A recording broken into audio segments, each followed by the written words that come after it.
Good morning, good morning, good morning. What's going on? Fam, how y'all doing? What's up? We good? How y'all doing today? Good morning. Good morning. Good morning. We're back again, sharing, trying to improve the relationship status of brothers. Yeah.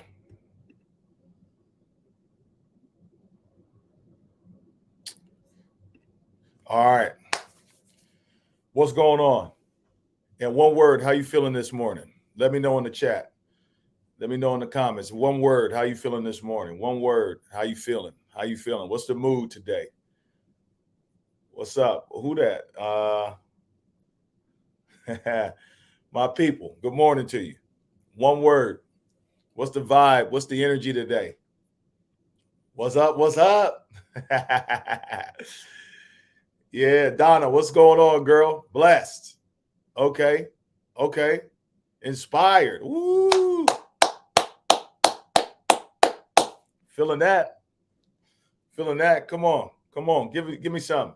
Happy Wednesday, everybody. God called my name this morning. So I'm feeling, oh, he called your name. Oh, that's good. That's good. That's good. That's good. That's good. Hey, I really feel like when you get your day going, yeah, what's good? Like everything's good. Like you gotta adjust your energy and your mindset to what you expect. Honestly, you need to adjust your mindset, your energy to what you expect and not how you feel. A lot of us, what's going on, Tampa Music Man? It's all good. What's going on, bro? Yeah, a lot of us, man, I think we wait for life to come at us, to present to us what we want, what we expect. And when it doesn't, our attitude kind of flows with whatever the day flows, whatever people are doing with us. We're not on that. It's 2024. Motivated. Great. Do not allow your mindset, your attitude, and your energy to be dictated by your days, by people, by circumstances. You need to assert yourself, your mindset, the energy that you're trying to bring to the table, like your walk with God. You need to assert that on your life and on your circumstance. You come out the gate like this is what it is. And that's why I love these words. Come on. You have to create your day. That's right. We speak those things that are not as though they are. We're not playing. We're not about to be reactionary, huh? We can respond. We're not going to be reactionary. Not at all. Anyway, let's get into this morning. Uh, great day to you all. Happy Wednesday, middle of the week. Some of y'all already looking forward to the weekend. But when you love what you do, you always feel like you never have enough time. When you love what you do, you never feel like you have enough time. Some people live for the weekend. They just can't wait till the week is over and they just live for weekends. Oh man, I'm telling you, there's a better life out there, and that life out there is when every day is the weekend. I'm telling you, you get to a place where every day is like the weekend. You don't have to look forward to the weekend. You look forward to getting up every doggone day because you know every day is a blessing and it's an opportunity for you to serve, for you to show up in your full authentic self, serve who you got to serve, love who you got to love, and you realize that every day is a gift. All right, I'm getting ready to get into what I want to talk about again today. So let me set y'all up nice. Let me set y'all up nice. Let me bring in my slides. Yeah. So one of the things that I just want to get on here real quick and share with you all today is relative to this crisis that we're having with men and with manhood. And I shared with you all some data yesterday, and I don't even know if it's still on my stories. But if you're following me on Instagram, I want to encourage you. Let me see if it's still on my stories. Okay, it's not on my stories. I have to go on my archives and find it. But man, let me tell you something, man. Let me go on these archives here and tell you that we are facing a serious crisis, and I'm going to share it again, right? I'm going to share it in the stories again. I just put it in my story, so If you all were to go to my Instagram page, and then subsequently you'll see it on my Facebook page as well. Man, I shared something yesterday that just blew me away. It said suicide is the leading cause of death for men under the age of 50. Suicide is a leading cause of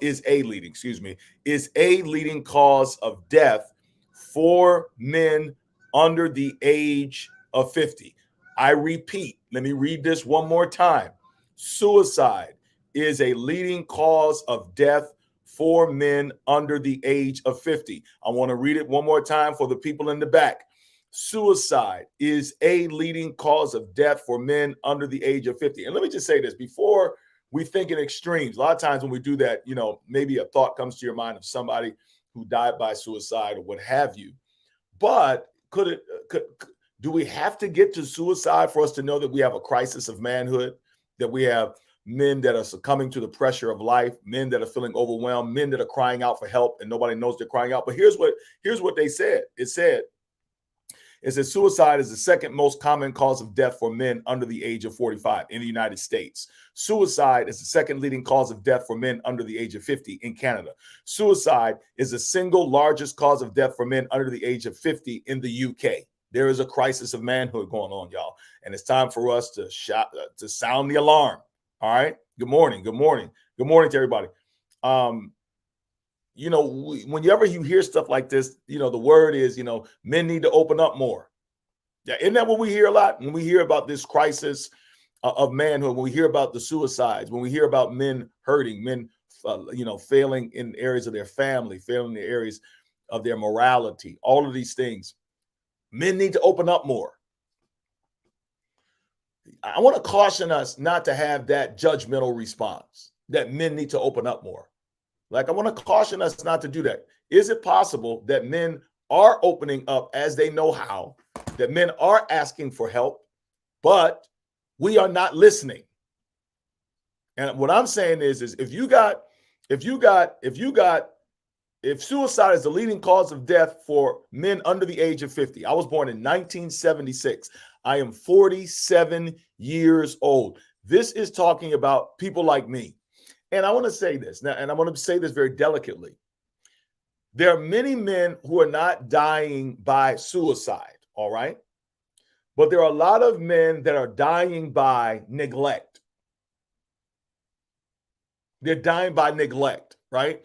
Meaning some men are just working, stress, heart attack, heart disease. I know that's what many of you thought. You thought heart disease was at the top. Even still, what I'm telling you is yes, there is a difference between suicide and heart disease, but I'm saying the larger issue is that we have men that are in pain. Their bodies are stored up with trauma, stored up with brokenness, stored up with shame, stored up with regrets, stored up with dysfunction. And then they got all this pressure on them to be men, to be strong, to carry the load, to carry the weight, to provide for their families, to be good fathers, to be good husbands, to be good grandfathers. Now, many of us, even men in my age category, under 50 in the 40s, are grandparents now. We have all of this pressure, all of this weight. And what we're dealing with, a lot of men, is imposter syndrome. Right? And so what is imposter syndrome? Imposter syndrome is basically feeling like you are a fraud.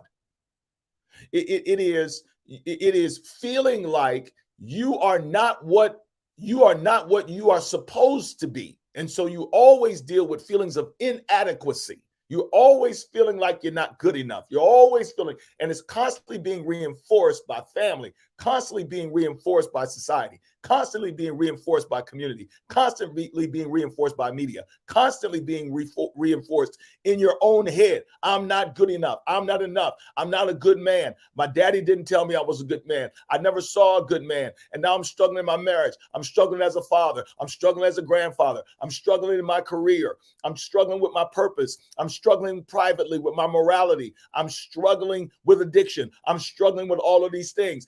I am really a fraud. And that thinking of being a fraud, this imposter syndrome, is reinforced with many men over and over again. I can't tell you how many men that I have talked to who feel the weight of manhood so much so that it crushes their identity to the extent that they feel that they will never measure up to what they are supposed to and what they are called to do.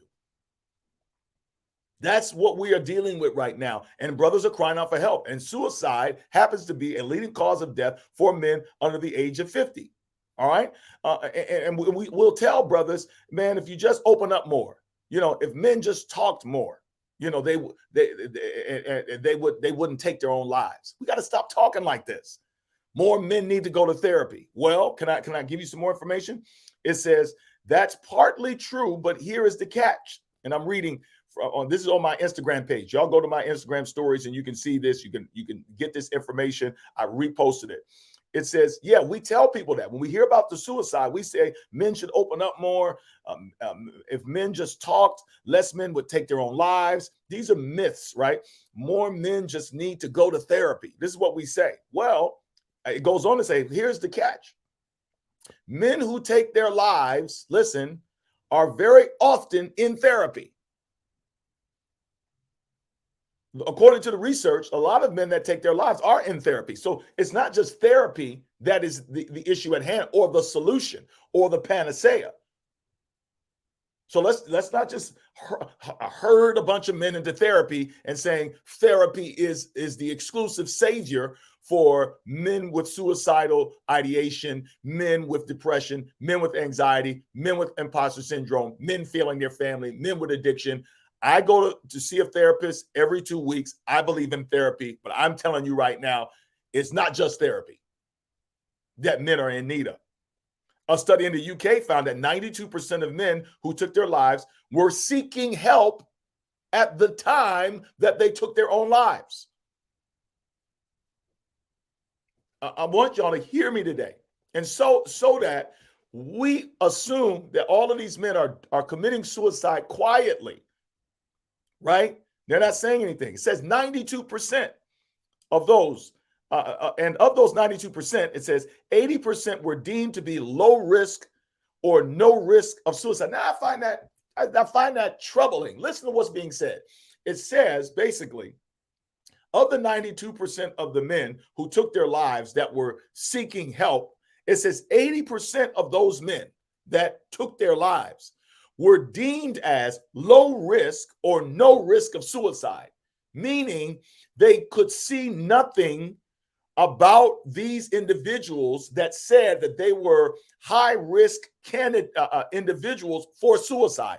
So let me break that down. In other words, we didn't see this coming. And what I want to challenge us to consider is that maybe we're not looking with the right eyes. Maybe we don't know what to look for. Maybe we don't know what to look for.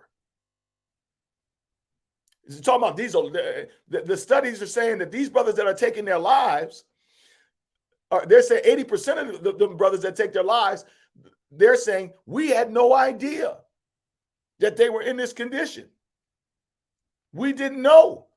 There was this video that I posted once on my stories. I need to find it again and see if I can repost it. But it's this video that they're using to talk about mental health and suicide with men. And you have these two men and they're at this football game, a soccer game, right? And they are there for a number of games and they're cheering on their team. And what they show is the two men. They show one guy who looks very melancholy. He looks like he's really not involved in the game. He looks like he's really not even participating, but he just shows up to support his team. He's not cheering them on. He's just there. And then beside him, there's this guy who's really extra, really excited, encouraging the other guy, really full of life, if you will, full of passion for his team. He's cheering, he's making noise, he's high-fiving people. And then on the last frame of the video, they show the melancholy man sitting there and an empty chair beside him where the real energetic man was. And they basically show that real energetic man had died by suicide. And the point they were making is that we need to look for signs, and the signs are not always what we think they are. I hope y'all caught that. The signs are not always what you think they are. So in the video, the guy that looked depressed and melancholy He wasn't the one who died by suicide. It was the guy beside him who looked like he was enjoying life and everything was good. Haven't we seen this before? Huh? Haven't we seen it? How many celebrities have we seen this with? How many people have we seen this in our own lives? And what I'm saying to you is we have a whole society that does not understand men. We have a whole society that does not understand men. We have a whole society that does not understand men. We don't know. It's like a mystery to us. People always talk about how complicated women are. Bro, why is it that this study can say out of 92% of the men in the UK, 80% out of the 92% that committed suicide in the UK were deemed no risk or low risk, meaning nobody had any idea. They didn't have no idea. Nobody had any idea. Because we need to give study to this manhood thing.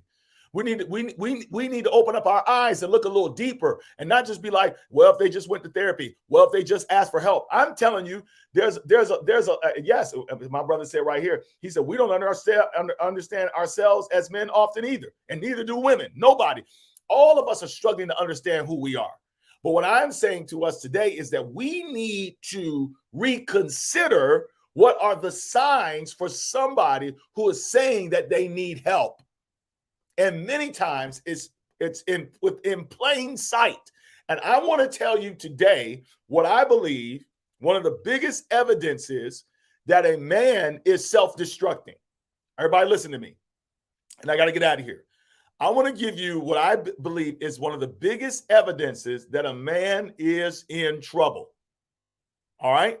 Now, I'm going to go back to what I talked about yesterday. Judges chapter 16. I want to use Samson as a prototype, if you will, for a man who is self-destructing in whatever way that might be. A man who is dealing with imposter syndrome, meaning he feels like a fraud. He's putting on a front. He's putting on for the sake of responsibility. He's putting on for the sake of his career. He has to do these things. But deep down inside, he feels hollow. He feels empty. He feels disconnected from himself. And it's only a matter of time before he self-destructs. And I'm going to tell you, Samson's a prototype. All right. So the Bible says in Judges 16, let me make this a little bit bigger. It says Samson was standing between the two middle columns that held up the roof. He felt around and found no one, the column in his right hand, and the other in his left. Let me just speed forward here. Basically, this is the story of Samson, who, for all intents and purposes, was, very successful or what have you, or, this big macho guy, was very strong, all the stuff we know about him, but we know he was self-destructing. We know that he self-medicated on women. We know that he self-medicated on violence. We know that he was a very conflicted and troubled man. We know that he was battling all types of demons. We know that Delilah, whose name means consumer, is what he was drawn to. He was drawn to places and people that took the very best from him. And when he was under pressure, the very thing that held him together was his commitment to God. And Delilah played all types of tricks on him, even though it was like the movie Mea Culpa. I don't know if everybody saw that movie Mea Culpa with Kelly Rowland. It was so obvious what my man was doing to her. Like, this was so obvious what was being done to Samson. She is trying, look, 3 times in a row. The Philistines are upon you, Samson. Somebody runs in, tries to attack him. He throws off and he beats them, all that time. Finally, he gives up his secret, which is that the secret of his strength is his relationship with God. And when that happens, the consumer, Delilah, takes the most important thing from him. He's got nothing left. And then what does he become? He cuts off all of his hair. His strength was not in his hair. His strength was in his commitment to God. And what did he lose? His hair. He became bald. He became emaciated. And there he is, Samson, standing. I'm telling you, this is a prototype. I want to tell y'all, what are the signs that a man is self-destructing? What is the sign? You want to know for yourself as a man. What are the signs that you're in a dangerous place as a man? What are the signs? I'm going to show you right now. What happened with Samson? Samson killed all these men at his death. He was in between the pillars, and his last move is this suicidal type situation where he presses against the pillars, kills himself, and kills his enemies. And then at the end, can I show you? It finally occurred to me in verse 31. Verse 31 says that his brothers and the rest of his family took him to Gaza. So it wasn't until his funeral. How many times have you seen this at a man's funeral where, something may have happened tragically to a brother? Let's say it's death by suicide or something. And, you see all the brothers, they got their shades on, you see some brothers fighting back tears. And then they make these comments in the funeral. How many of y'all say this, brother? Brothers are like, look, man, we need to stay in touch with each other. We need to stay more connected. We take each other for granted. We got so busy with work. We get so busy with our lives. How many? Listen, if somebody give me $1 for every time I heard people say this when a man dies, like it's always this regret that we should have spent more time together. We were so disconnected. We used to be real close in school, but life got in the way and blah, blah, blah. And I'm telling you, that is Satan's strategy. Satan's strategy is to make men so preoccupied with their lives that he puts them in a position of isolation and loneliness, like Samson. Samson, we should have seen this coming. What I'm telling you is as we look back, this was inevitable, because all you see with Samson is that he's living life by himself, that he is making his own decisions, that he's living without accountability, that he's living without brotherhood. And I want to tell you right now, listen very carefully to what I'm about to say. Every single man that is listening to me right now, and every person who loves men, has a son or a husband, your man is in the danger zone when your man is alone. And he has no friends, and he has no brotherhood. Men were built for brotherhood. And when a man does not have brotherhood, a man is a danger to himself. And I know this for myself personally. The only reason why I'm still here, only reason why I still got my integrity, the only reason why I'm still a man of God, the only reason why I stuck by my wife, the only reason why I'm a decent father in the lives of my children is because of my community, because of the brotherhood of brothers that love me, brothers I can be real, open, honest, vulnerable, transparent, where I can celebrate successes, I can talk failures. I'm telling you, if a brother is isolated and does not have other brothers to do life with, if he lacks brotherhood, he will be Samson. When a man is as gifted and talented like Samson, but has no brotherhood, he is a danger to himself and a danger to others. That's the issue. I understand therapy. I get that. But most men won't even go to therapy unless some of his brothers tell him to go to therapy. So I'm telling you, more important than therapy is brotherhood. More important than church is brotherhood. And it just so happens that men should be able to find brotherhood at church, but far too often in church, it's a fake brotherhood. It's not a real brotherhood. Too many of the men are caught up in the zeitgeist and the system and the matrix of religiosity, which makes you pretend. And everybody's in imposter syndrome. We're all walking around like frauds. We're all walking around like hypocrites. We're all walking around acting like we all got it together. And God knows it's not the truth. The truth is all of us in here struggling. I'm telling you, the number one thing men need outside of a godly woman, and even a godly woman cannot replace this. Men were built for brotherhood. Men have to have brotherhood. And so I want to recommend just a few things to you all real quick this morning. All right. I want to recommend. Here are 5 relationships that I feel like every man needs to have in order to experience breakthrough. 5 relationships. 5 relationships every man needs to have. All right. Number 1, he needs to have a father figure to submit to. Meaning either he needs his own dad in his life, that type of brotherhood, or he needs a mentor, a guide, somebody who can veto his decisions and tell him take his butt back home, or give him advice on what steps he should take. Every man needs somebody he looks up to and says, lead me and guide me. And I'm not talking about God. I'm talking about a human being. All right, number 2, and I got to keep moving. Every man needs a friendship of equals. He needs brothers who he does life with. Brothers he can laugh with. Brothers he can be himself with. Brothers he can enjoy, take adventure with. Brothers that can hold him accountable. Brothers that are his equals, not somebody he's pouring into. But I'm talking about where he can just be himself, right? Every man needs that. Number 3, every man needs the future to pour into. We also need the brotherhood of mentoring. No matter what your station is in life, you have something to offer to some young man other than your son, or if it is your son, who are you pouring into? That's a part of the brotherhood. Number 4, every man needs a fraternity to focus. In other words, what organizations, what groups of men are you a part of where you're not best friends, you may not even be close friends, but all of you are focused on one thing. We're getting our money together. We're getting our business together. We're a part of a professional group. We're a part of a hobby group. But these are men who are developing themselves and increasing their skills. Number 5, and last but not least, every man needs a faith-based therapist. So there you have it. Those are the 5 relationships that every man needs to have to keep him out of the danger zone, right? And the danger zone is isolation. The number one thing that men need is brotherhood. What kind of brothers do they need? First, they need a father figure to submit to, a mentor, a father figure, a guide. Number 2, they need a friendship of equals. They need a band of brothers who they do life with, where they can be themselves. Number 3, they need the future to pour into, somebody that they're guiding and giving direction in the same way that they're being given direction. They need a fraternity to focus, a group of men, maybe not best friends, close friends, but they're all focused on improving themselves in one particular area. They need that. And then last but not least, they need a faith-based therapist to help them to deal with the trauma, to help them to deal with the pain. But I promise you this, your man ain't going to therapy unless another man tells him he should go.